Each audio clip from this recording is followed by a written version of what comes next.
Bien, muchas gracias, Nelson. Hermanos, quiero invitarlos a que puedan buscar ahí en la carta de Pablo a los tesalonicenses. Es la carta donde vamos a continuar por algunos miércoles nuestras enseñanzas y bueno, varios de los hermanos van a estar participando también, como lo venimos haciendo con el libro de Esther. Y bueno, generalmente cuando llegamos al final de un libro, empiezan las preguntas, ¿no? ¿Con qué seguir? Y generalmente tratamos de compartir algo acorde a la situación de la iglesia, a la necesidad que la iglesia tenga. Bueno, gracias. Dependiendo algunas cuestiones muy particulares. Cuando pensábamos en nuestra iglesia, pensábamos también que la carta de Pablo a los tesalonicenses era muy oportuna y como dice la palabra, ella es un espejo en la cual nosotros podemos mirarnos, ¿no? Y eso es precioso porque es una realidad espiritual que podemos disfrutar cada día. Cada día deberíamos mirarnos en ese espejo que es la palabra de Dios y entonces considerar, bueno, aquellas cosas que necesitamos cambiar. Ahora, cuando miramos la carta de Pablo a los tesalonicenses, notamos que es una iglesia nueva, es una iglesia que en poquito tiempo Dios, por medio de Pablo, la gestó.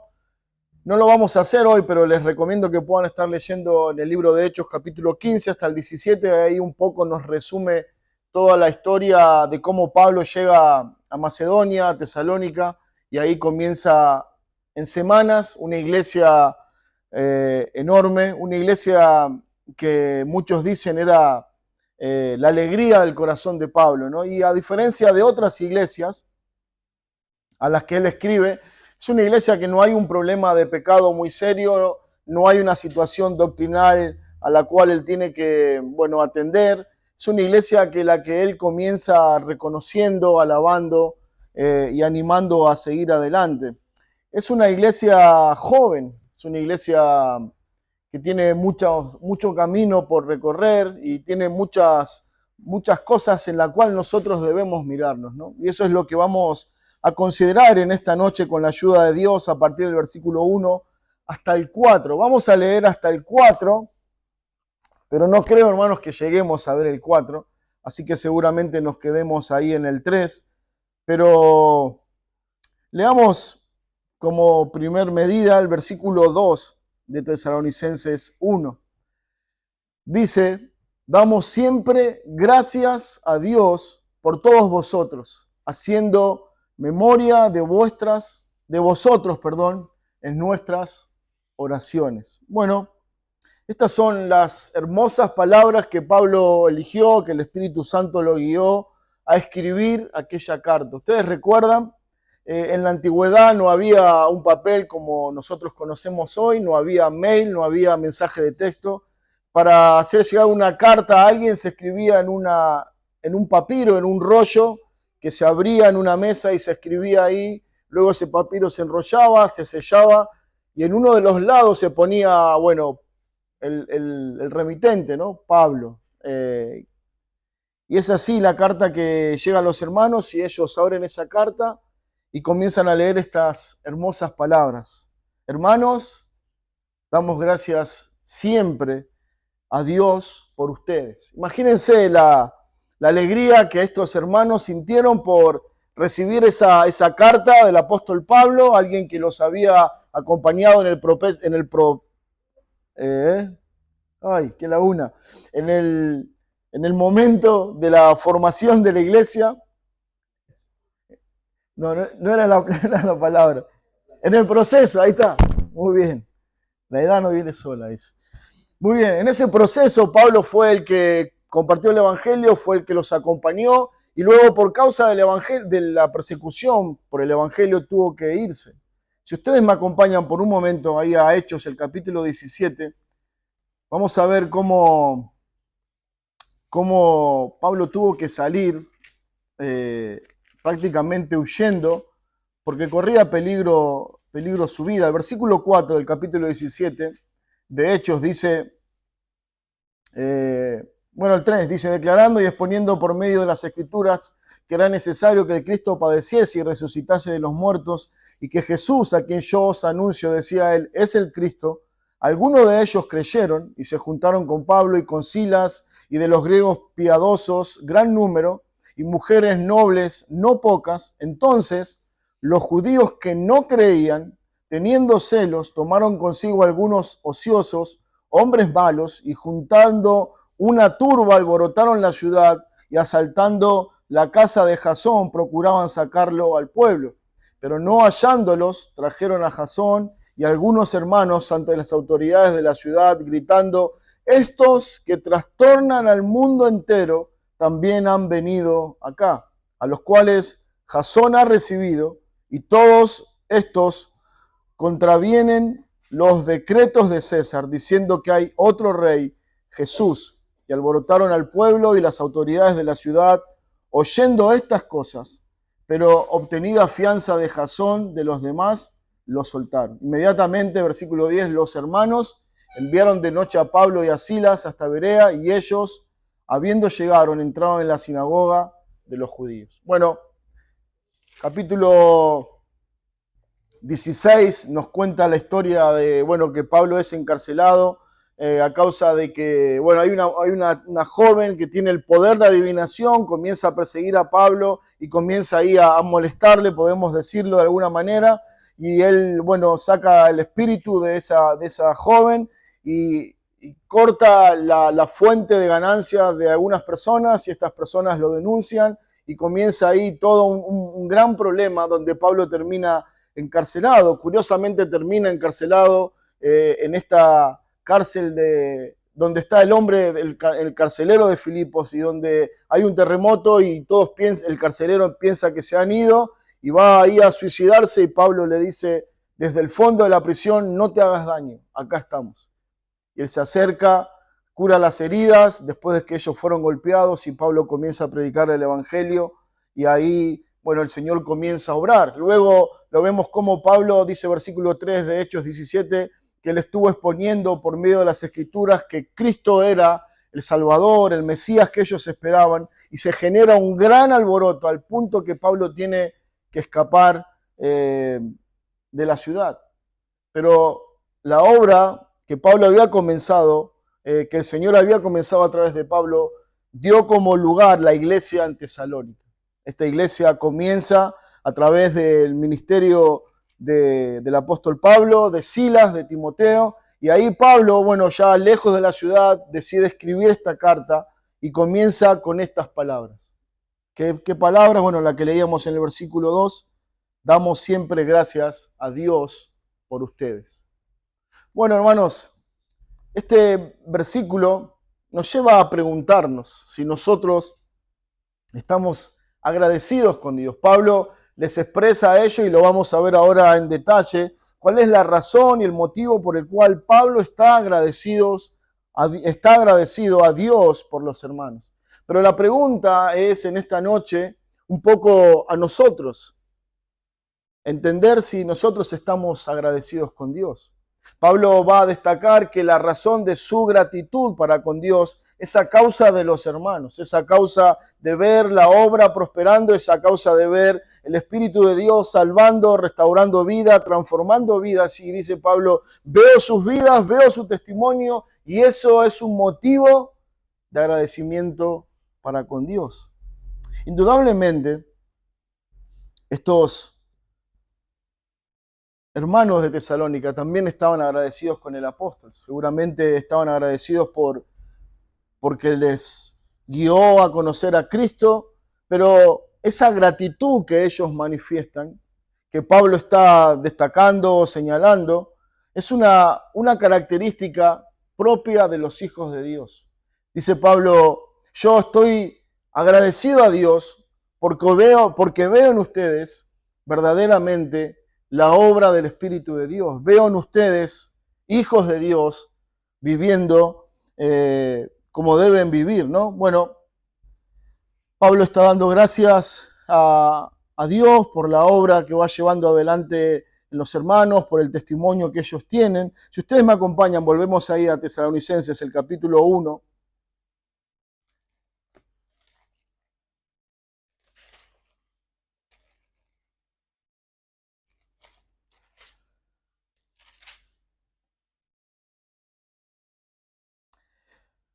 Pablo dice en el versículo 2, damos siempre gracias a Dios por todos vosotros. Nosotros escuchamos estas palabras o leemos estas palabras y pensamos que esto es un hermoso cumplido que el apóstol está teniendo con los hermanos. Decimos, bueno, qué hombre tan cariñoso, qué hombre tan bueno, de tratarlos así, de hablarles así.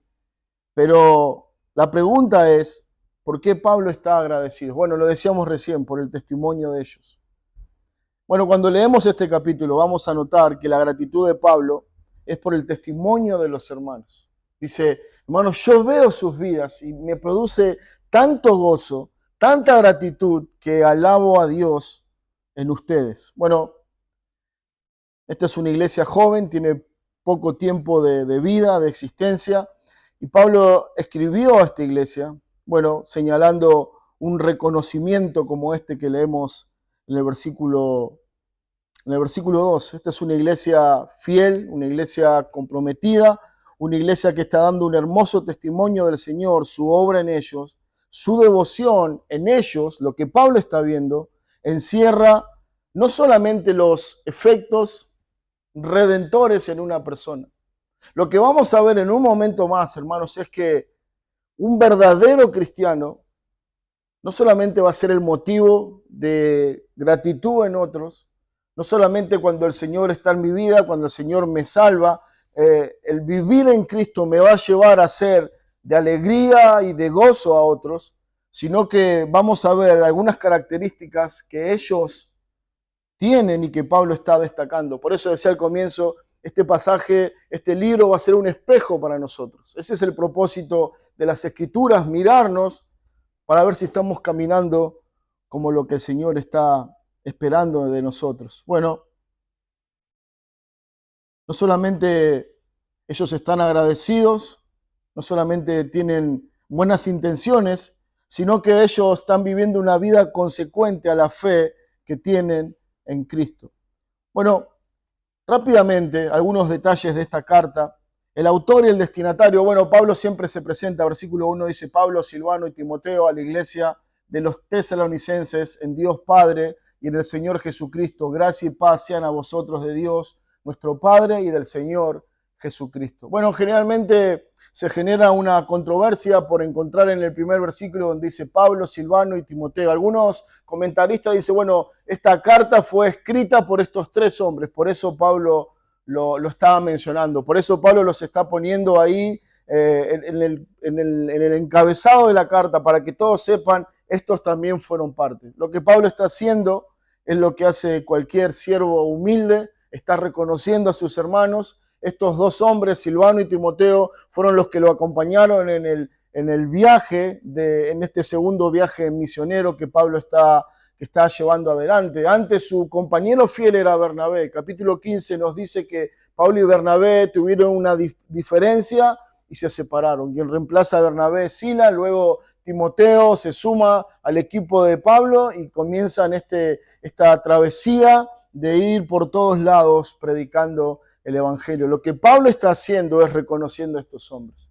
Es un siervo humilde, es un hombre que no se le cae ningún anillo, ningún reconocimiento por decir, yo trabajo con estos dos hombres, Silvano y Timoteo, son mis compañeros de milicia. Bueno, luego él nos presenta en el mismo versículo 1 a quién está escribiendo. Dice, a la iglesia de los tesalonicenses. Bueno, esta iglesia estaba compuesta por judíos y gentiles, la mayoría de ellos, y lo vamos a ver en un momento más, dice el versículo 9, que ellos mismos cuentan de nosotros las maneras que nos recibisteis y cómo os convertisteis de los ídolos a Dios para servir al Dios vivo y verdadero y esperar de los cielos a su Hijo, al cual resucitó de los muertos. Bueno, antiguamente la gran masa de personas que componían la iglesia estaba constituida por un grupo de personas que vivían bajo el yugo de la idolatría. Eran un grupo de personas, era una ciudad abocada, dedicada a la adoración de otras divinidades. No eran devotos de Dios, ni del judaísmo, ni de nada de eso. Tenían otros ídolos, pero el Evangelio llegó y dice Pablo que todos daban testimonio cómo ellos habían recibido, cómo ellos habían abrazado el Evangelio y cómo su conversión se había hecho tan notoria, dejando la idolatría para servir ahora al Dios vivo y verdadero. Bueno, este es el contexto, este es el grupo de personas a lo que Pablo está escribiendo. Se cree que esta carta se escribió entre el 49 y 52 después de Cristo. Algunos dicen, ahí hay una diferencia entre que esta es la primera carta que Pablo escribe o que es Gálatas. Bueno, no se ponen de acuerdo, pero es posiblemente una de las primeras cartas que el apóstol escribió. Bueno, Tesalónica era una ciudad muy importante, era la capital de Macedonia. Era la capital porque era una ciudad muy pujante en lo comercial, tenían un puerto importante, había mucho tránsito de gente, había mucha llegada de barcos, de extranjeros, había muchos comerciantes, muchos marineros, y esto era un lugar propicio para el comercio. Y fue esto que Pablo, guiado por el Espíritu Santo, usó también para la propagación del Evangelio. Bueno, el propósito de esta carta está bien claro, hermanos, y eso es, creo, lo que será de mucha ayuda y aliento para nosotros. Es una carta que Pablo está intentando animar y orientar a una iglesia joven que está bajo la persecución. No quiero dejar de mencionar eso, es una iglesia que está siendo perseguida. Comenzó, se fue gestando, Pablo tuvo que escapar por causa de la persecución y la iglesia va a continuar en esa dinámica de persecución de parte de los romanos, de parte de los judíos y de parte del mismo Satanás que se va oponiendo al Evangelio. Es una carta afectuosa, es una carta oportuna que Pablo está buscando fortalecer a los creyentes jóvenes perseguidos. Él está tratando de fomentar la obediencia y proveer certeza sobre algunos temas puntuales. Bueno, para muchos tesalonicenses es una carta que habla acerca de las cosas que van a pasar en el futuro, como la venida del Señor y todas esas cosas. Pero me parece que es mucho más importante que eso. Es una carta completamente pastoral. Es una carta donde nosotros vamos a abrir de principio a fin el corazón del apóstol, donde él nos permite ver su relación cariñosa, amable, cercana con la iglesia de Cristo. Y esto es un desafío para nosotros. Porque no solamente Pablo está diciendo, bueno, es así como yo llevaba adelante mi ministerio, no, lo que él nos está mostrando por medio de su vida es cómo nosotros debemos vivir la iglesia. Una iglesia no puede ser una iglesia dividida, no puede ser una iglesia que no hay una relación cercana, y eso es lo que Pablo nos está mostrando. Lo que leíamos en el versículo 2, Pablo está mostrando su cercanía con los hermanos. Noten esto, hermanos, dice, damos siempre gracias a Dios por todos vosotros. ¿Quiénes son estos damos? Bueno, está hablando en plural, está hablando de varias personas que están haciendo ¿qué cosa? Dando gracias a Dios por ellos.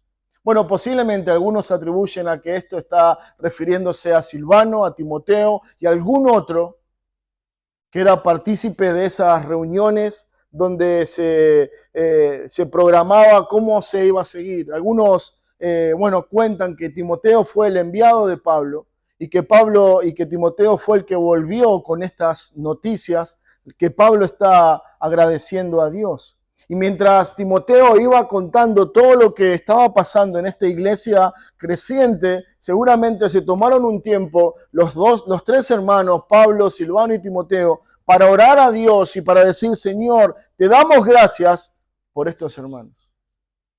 Bueno, eso es lo que Pablo está diciendo, versículo 2, damos gracias a Dios por ustedes, haciendo memoria de vosotros en nuestras oraciones. Pablo está en otro lugar, en otra esfera, está trabajando en otra iglesia, está escribiendo otra carta, está tratando otros problemas, está lidiando con otras cuestiones, pero no se olvida de los hermanos en Tesalónica.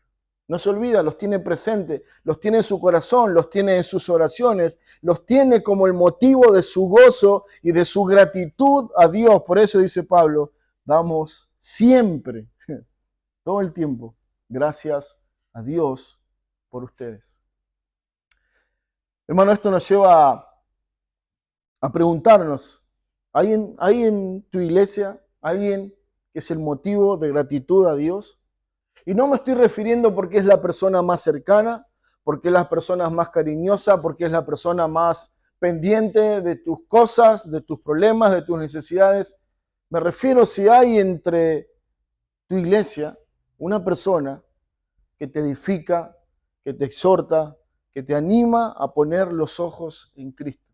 Porque eso es lo que Pablo está destacando de los hermanos. Bueno, versículo 3, dice Pablo, que no solamente ellos están orando, sino que están, dice, haciendo memoria de vosotros en nuestras oraciones. Que esa frase es hermosa, hermanos. Qué alegría que nos produce cuando alguien nos dice, ¿sabés qué? Me acordé de vos. Ah, sí, ¿por qué no? Por tal cosa.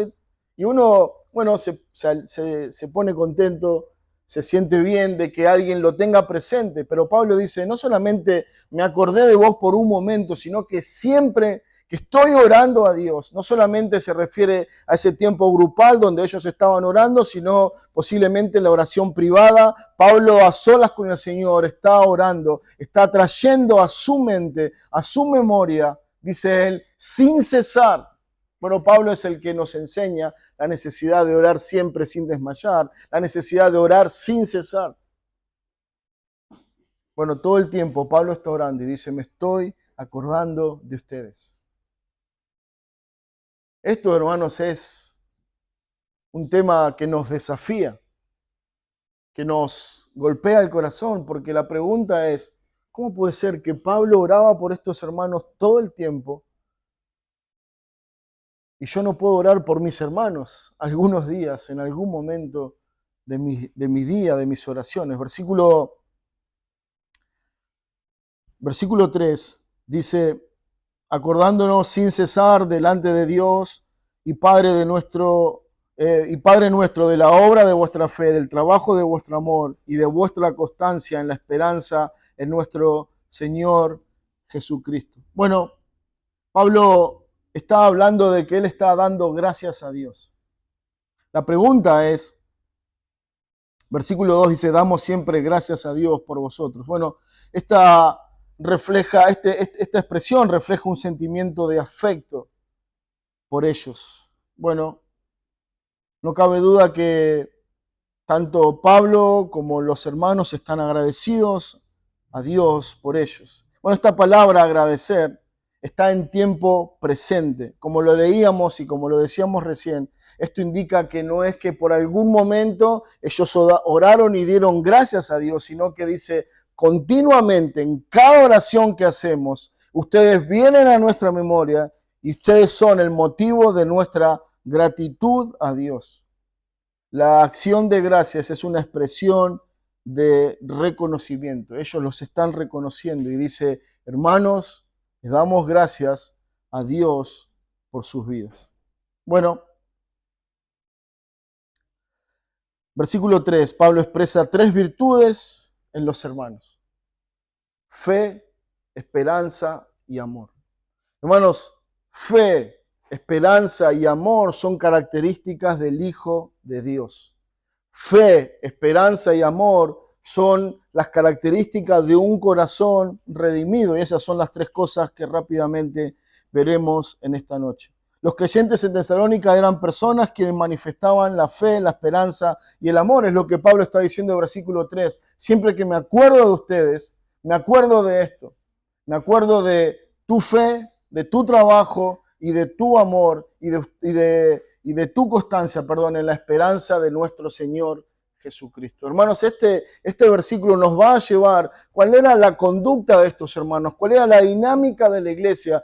Pablo no está, Timoteo no está, Silas no está, pero esto no ha cambiado la realidad espiritual de esta iglesia. Ellos se han mantenido en la fe, en el trabajo de amor y en la esperanza en el Hijo de Dios. Esto nos desafía, hermanos. Nos desafía porque la vida espiritual no depende de una situación, no depende de una iglesia, no depende de un hombre, no depende de nadie, sino de una realidad espiritual que está en nosotros. Bueno, Pablo comienza diciendo que él recuerda la obra de su fe. Dice, la obra de vuestra fe. Bueno, acá la palabra obra tiene la idea de algo que está actuando, ¿no? La fe verdadera, dice Santiago 2:14, ¿de qué aprovechará si alguno dice que tiene fe, pero no tiene obras? ¿Podrá esa fe salvarle? Bueno, Pablo está hablando de eso, que la fe verdadera está en acción. Ahora, la pregunta que tenemos que hacernos nosotros es que, ¿de qué trabajo se trata? La palabra que ahí usa en el original para obra es la palabra ergón, que tiene que ver con el trabajo, con el esfuerzo, tiene que ver con hacer algo. La pregunta entonces, o lo que Pablo nos está llevando a considerar, es que la fe en el Hijo de Dios, la fe verdadera no es estática. La fe en el Hijo de Dios me lleva a la acción, me impulsa, me moviliza, me dispone a trabajar. Y no nos estamos refiriendo al trabajo físico, porque eso los incrédulos también los hacen. Las otras religiones también trabajan esforzadamente. No tiene que ver con eso la fe verdadera, tiene que ver con la disposición del corazón para servir a Dios y para obedecer sus mandamientos. Una fe que no tiene ese tipo de obra, dice Santiago, ¿te salvará? Una fe que no confía en Dios, una fe que no busca a Dios, una fe que no obedece a Dios, ¿te salvará? Por eso Pablo dice, cuando veo esa fe en ustedes, me lleno de gozo, me lleno de alegría, porque veo la verdadera fe en la acción. La fe que no está produciendo obras propias de un regenerado no es una fe viva. Es una fe muerta, sin esperanza. La fe intelectual o la fe que nosotros podemos tener en algo o en alguien es una fe vacía de contenido que no salva a nadie, que se disfraza de piedad, que tiene una apariencia de cristiandad, pero no es la verdadera fe. Los tesalonicenses no hablaban de la fe, sino que vivían la fe, hacían que su fe en Cristo sea visible. Hermanos, leamos rápidamente algunas cosas. Versículo 5 dice, el Evangelio no llegó a vosotros en palabras solamente, sino en poder, en el Espíritu Santo, en plena servidumbre, como bien sabéis cuál fuimos entre vosotros por amor de nosotros. Y vinisteis a ser imitadores de nosotros y del Señor, recibiendo la palabra en medio de gran tribulación, con gozo del Espíritu Santo, de tal manera que habéis sido ejemplos a todos los de Macedonia y los de Acaya que han creído, porque partieron de vosotros, ha sido divulgada la palabra del Señor, no solo en Macedonia y en Acaya, sino también en todo lugar. Vuestra fe en Dios se ha extendido, de modo que nosotros no tenemos necesidad de hablar nada.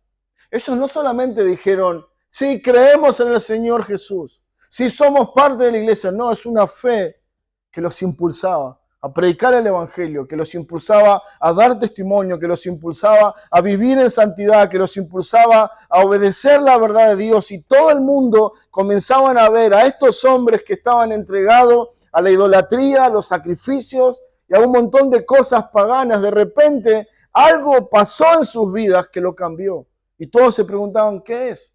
La fe en Cristo. La fe verdadera, hermanos, transforma tu vida. Pablo dice así a los Gálatas, capítulo 5, versículo 6, porque en Cristo Jesús ni la circuncisión vale algo, ni la incircuncisión, sino la fe que obra por el amor. ¿Se dieron cuenta? Lo que vale algo, dice Pablo, es la fe que obra por el amor. Es una fe que es impulsada por el amor a Dios. Ese amor a Dios, dice Pablo, me impulsa, me constriñe, me lleva a la acción. No puedo quedarme quieto, no puedo continuar igual, no puedo permanecer ofendiendo a Dios. ¿Por qué? Porque esa fe me impulsa a hacer lo que Dios espera que haga. Bueno, la fe que no tiene obras, una fe sin fruto, es una fe que está muerta. La obra de la fe que Pablo está hablando aquí tiene que ver, con que ellos están mostrando a Cristo. Es una fe que los lleva a vivir a Cristo cada día. Por eso dice la obra de tu fe, la obra o la acción que tu fe te lleva a hacer. Pablo lo dice así en Filipenses 1:21, porque para mí el vivir es Cristo y el morir es ganancia. Hay una frase que aprendí hace algunos años y decía, si tu fe no te cambia, cambia tu fe. La fe verdadera en el Hijo de Dios, la fe que estos hermanos tenían, la fe que Pablo está reconociendo y alabando en los hermanos de Tesalónica es la fe en Cristo. Versículo 4 dice, en la esperanza en nuestro Señor Jesucristo. Hermanos, el espejo es este. Esta es un pequeño reflejo de la fe verdadera. Este es un pequeño reflejo de un hijo de Dios. Ahora tenemos que mirarnos ahí y preguntarnos, ¿es esa mi fe? Vivo con esa esperanza, vivo con esa determinación, vivo con esa convicción, porque ese es el llamado de Pablo.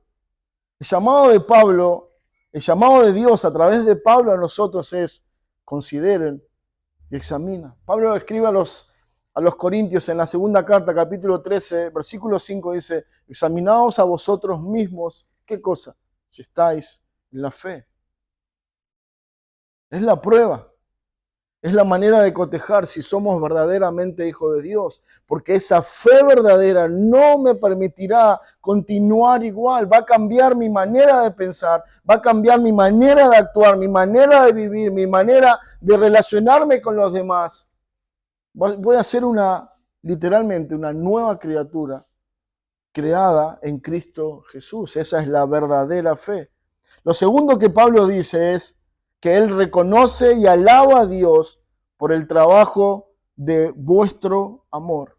Bueno, esta palabra que Pablo usa para trabajo está hablando de algo que tiene una complicación, algo pesado, algo que es fatigoso, algo que es molesto, es algo que es difícil de soportar, algo pesado, algo que no es un trabajo al cual vamos cada día y cumplimos un horario, no, es algo trabajoso, algo que me oprime, algo que es difícil de sobrellevar. Bueno, algo que tengo que soportar. Y la razón por la que soporto es el amor. Pablo dice a una iglesia que está siendo perseguida, que posiblemente muchos fueron encarcelados o serían encarcelados y posiblemente muchos iban a morir por causa de su fe. Y dice Pablo, esa fe verdadera te lleva a la acción. ¿Y cuál es la acción? ¿Cuál es la obra? Vuestro amor. La fe verdadera va acompañada del amor a Dios, del amor a los hermanos y aún del amor de aquellos que buscan nuestro mal. El trabajo hecho con amor no es algo fácil de hacer ni de soportar. Es una actividad dura, cansadora, difícil. Pero el amor a Dios es el motor de toda acción dirigida a otro. Pablo dice en 1 Corintios 13:1, si yo hablase en lenguas humanas y angélicas, si no tengo amor, vengo a ser como un metal que resuena o címbalo que retiñe. La fe verdadera, la fe que Pablo está honrando, va de la mano con el amor.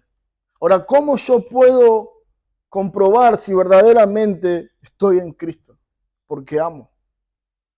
Amo de manera antinatural. Amo a los que debería aborrecer. Amo a los que no tengo nada en común. Amo a los que buscan mi mal. Amo a todos aquellos que no me aman. Porque ese es el amor de Dios. Dios amó a sus enemigos y Dios derramó ese amor en nuestros corazones. La característica del Hijo de Dios es amor. Y Pablo dice, yo puedo hablar todas las lenguas, puedo tener todas las profecías, pero si no tengo amor, soy como un metal que no produce ningún sonido, que no produce ningún efecto. El amor es el distintivo del Hijo de Dios. Nosotros somos hijos del Dios de amor. Se supone que la característica natural, visible de un hijo de Dios es el amor, es la compasión. Lo raro, hermanos, Es que a veces ese amor no está en el lugar donde debería estar, donde todos los hijos de Dios, donde la familia de Dios se reúne. El amor está carente, está ausente.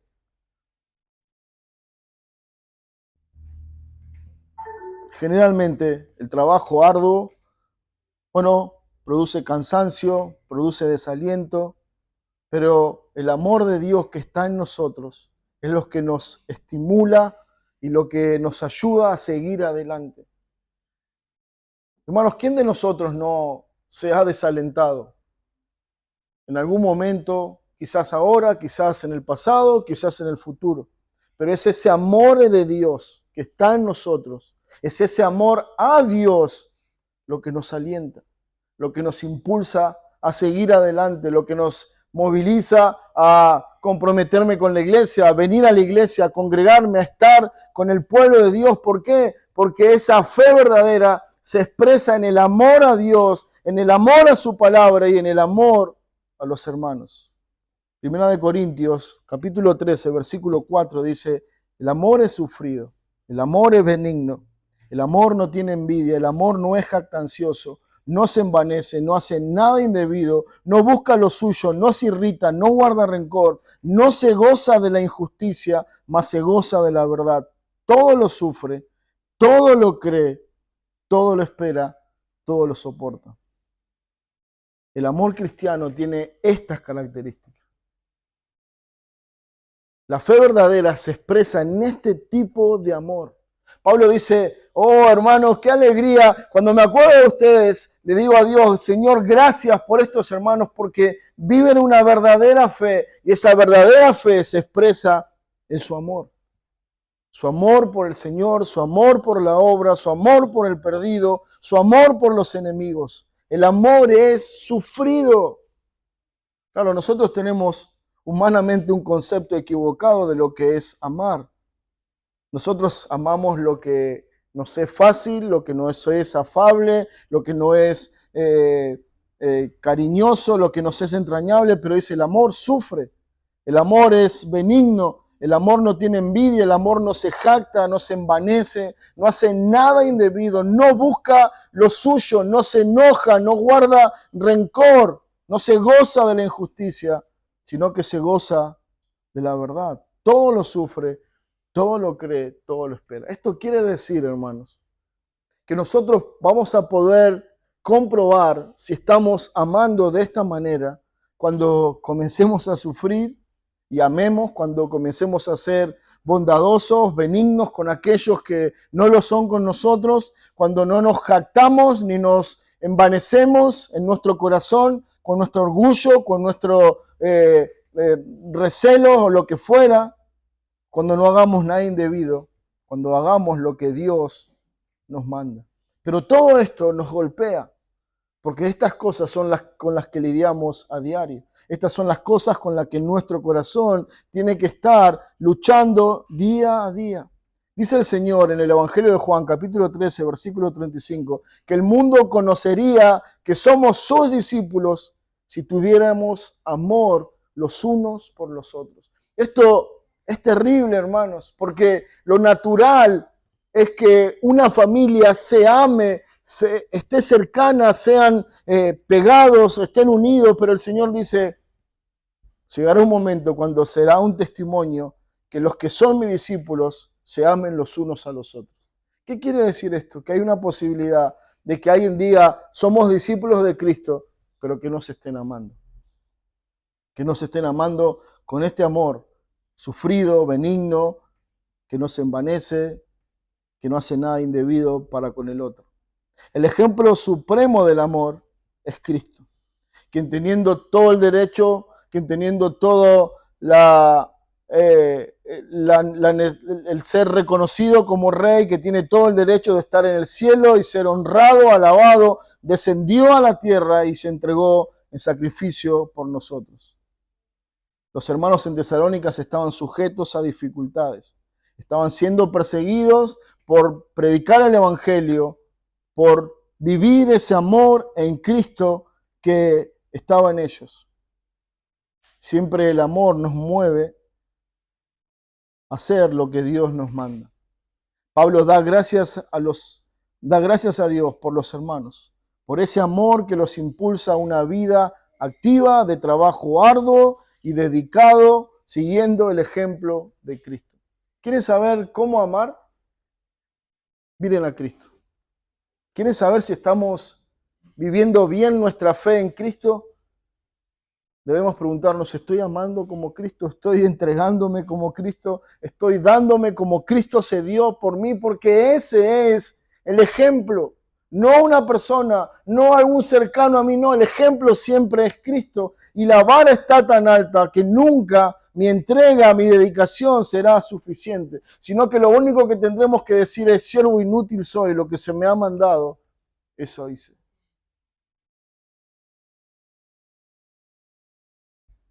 Hermanos, la iglesia, tu comunión con la iglesia debe estar caracterizada por el amor. Lo que te impulsa a servir a tu iglesia debe ser el amor a Dios, no el amor a los hermanos, no el amor a los hombres. ¿Por qué? Porque eso se va. Pero cuando el amor a Dios está ahí, latente, presente, por medio de una fe verdadera, por medio del amor que el Espíritu Santo pone en nosotros, eso nunca se termina. Esa es la motivación, eso es lo que me impulsa, eso es lo que me da fuerza cada día para seguir adelante. No importa que las cosas estén difíciles, no importa que las cosas estén cuesta arriba, no importa que me sienta solo o desanimado. Amo a Dios.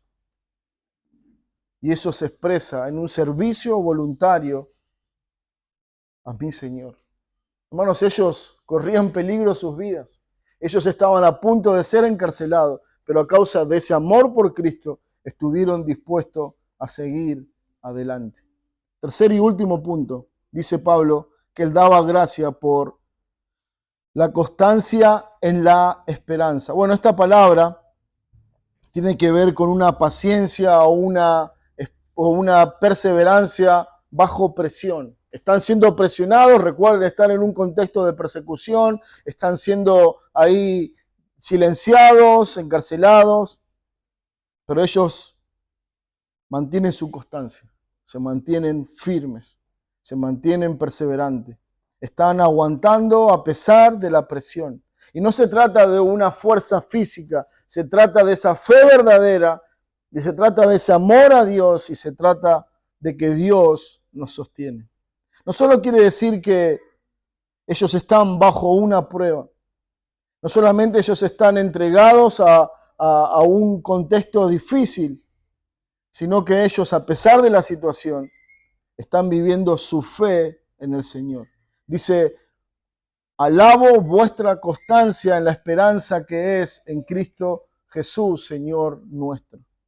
Hebreos 12:1 dice, por lo tanto nosotros también debemos tener en derredor nuestro, teniendo alrededor nuestro tan gran nube de testigos, despojémonos de todo peso y del pecado que nos asedia y corramos con paciencia la carrera que tenemos por delante. Puesto los ojos en Jesús, el autor y el consumador de la fe, el cual por el gozo puesto delante de él sufrió la cruz, menospreciando el oprobio y se sentó a la diestra del trono de Dios. La paciencia, dice el versículo 3, que vuestra constancia en la esperanza en nuestro Señor Jesucristo. El escritor a los Hebreos nos dice, la manera de conseguir, de alcanzar esa constancia es poniendo los ojos en Jesús. Hermanos, la iglesia de Dios no se trata de nosotros. La iglesia de Dios no se trata de las personas, se trata de Cristo. El compromiso que asumimos al ser parte de una iglesia no es con el hombre, no es con la iglesia física. El compromiso es con el Señor. Entonces, el escritor a los Hebreos dice, pon los ojos en Cristo. Pero, ¿cómo tengo que seguir adelante cuando nadie me acompaña? Pon los ojos en Cristo. ¿Cómo es que tengo que seguir esforzándome cuando nadie se esfuerza? Pon los ojos en Cristo. No mires a tu alrededor, mira a Cristo. Recuerda la cruz. Recuerda que Él renunció a su derecho divino de rey, de ser honrado. Vino a morir por tu vida y hoy tienes esperanza porque Él puso su mirada en el lugar correcto. Pon tus ojos en Cristo. ¿Estás desanimado? ¿Estás desalentado? ¿Estás con ganas de tirar la toalla? Dice el escritor de los Hebreos, pon los ojos en Cristo. Cuando ponemos los ojos en Cristo, no hay excusa que valga. No hay cansancio que me frene. No hay oposición que sea suficiente para seguir adelante en esa determinación de cada hijo de Dios de poner los ojos en Cristo y servirle a Él porque Él es digno. Lo que el escritor a los Hebreos nos lleva a considerar es que cuando pongo los ojos en Cristo, el autor y el consumador de la fe, eso me impulsa, eso me permite resistir, eso me recuerda dónde está puesta mi esperanza. Dice que nuestra constancia está en la esperanza que es en Cristo Jesús. Cuando lo miro a Él, cuando miro su victoria, cuando miro su obra, cuando miro su sacrificio, cuando miro su resurrección, cuando miro su triunfo, mi esperanza está latente, está fuerte, está activa. ¿Por qué? Porque mi esperanza no está puesta en las circunstancias, ni en mi esfuerzo, ni en nadie en particular, sino solamente en Cristo. Y Pablo dice, doy gracias a Dios por esa esperanza. Pablo escribe a los Colosenses en el capítulo 1, versículo 27, dice, Cristo es en vosotros la esperanza de gloria. El gran misterio de esta esperanza es Cristo. La razón por la que muchos estuvieron dispuestos a dar su vida, como estos hermanos en Tesalónica, no era su esfuerzo, no era su entrega humanamente hablando, no, era Cristo. Es Cristo en nosotros la esperanza de gloria. Es ver a Cristo y saber que mi salvación está garantizada. Es ver a Cristo y es entender que vale la pena vivir para Él. Cristo es en nosotros la esperanza de gloria. Hay una esperanza firme, propia de los hijos de Dios. Bueno, Pablo está vinculando esa esperanza con el Señor Jesucristo. Dice, vuestra esperanza es nuestro Señor Jesucristo. Hermanos, en esta noche te pregunto y te digo, ¿es Cristo tu esperanza? Seguramente nadie va a decir, no tengo esperanza en Cristo. No, todos nos aferramos a esa declaración. Todos podemos proclamar a viva voz, Cristo es mi esperanza. Pero no se trata de lo que digas. Se trata de cómo vivimos. Lo que Pablo está señalando de los hermanos en Tesalónica es que ellos no solamente dijeron Cristo es mi esperanza, sino que dice versículo 10 que ellos vivían esperando de los cielos a su Hijo, al cual resucitó de los muertos, a Jesús que nos libra de la ira venidera. Ellos están tan expectantes de ese día, de ese momento, que están dispuestos aún a dar su propia vida, porque están tan seguros, tan confiados en ese Cristo que no les importa ni su propia vida. Muchas veces lo que nos frena a tomar decisiones en nuestra vida es el temor de qué puede pasar y ahí comenzamos a hacer cuentas y a especular y a considerar, bueno, puede pasar esto, puede pasar aquello, pero cuando la esperanza está en Cristo, estoy seguro, estoy tranquilo, porque Él está velando por mi alma. Él es el que pastorea mi vida, Él es el que guarda mi camino, Él es el que cuida de mí todo el tiempo. Esa debe ser mi descanso y mi tranquilidad. Y sí, claro que en este mundo tendremos un montón de situaciones que nos oprimen, que nos desaniman, que nos quitan el gozo, la esperanza y la fe. Pero recuerda, tu única esperanza verdadera, sólida y eterna es Cristo. Por eso Pablo dice, hermanos, me gozo de saber que Cristo es lo que los hace estar constantes. Él dice, reconozco y alabo a Dios vuestra constancia en la esperanza. Esa esperanza está en Cristo. Esa esperanza en Cristo, el poner los ojos en Cristo, permite que ellos sigan adelante. Quizás la razón por la que estás desanimado, frío, triste, estático, es porque has sacado los ojos de Cristo. Pon los ojos en Cristo. Pon los ojos en tu Señor y vive para Él. Vive para Él. ¿Quieres ser feliz? ¿Quieres encontrar el gozo? ¿Quieres encontrar o quieres sentirte realizado en esta vida? Puedes hacerlo. Vive para Cristo. Vive para Cristo y encontrarás un gozo y una esperanza inexplicable. Bueno, al final el versículo 4 dice, conocemos, hermanos amados, vuestra elección. No vamos a entrar en el versículo, pero sabemos que se está refiriendo a su salvación, a la elección para salvación. Y lo que Pablo está diciendo es que a causa de la fe, del amor y de su esperanza, él estaba completamente seguro de su salvación. Ustedes son hijos de Dios, no por lo que dicen, sino por lo que viven. Hermanos, que el Señor nos ayude a considerar esta noche este consejo, esta exhortación y comenzar a vivir de esta manera, para que podamos ser de bendición a otros, para que podamos ser de gozo a la iglesia y al pueblo de Cristo. Oremos y terminamos. Señor Padre, gracias queremos darte por esta noche, por este tiempo juntos.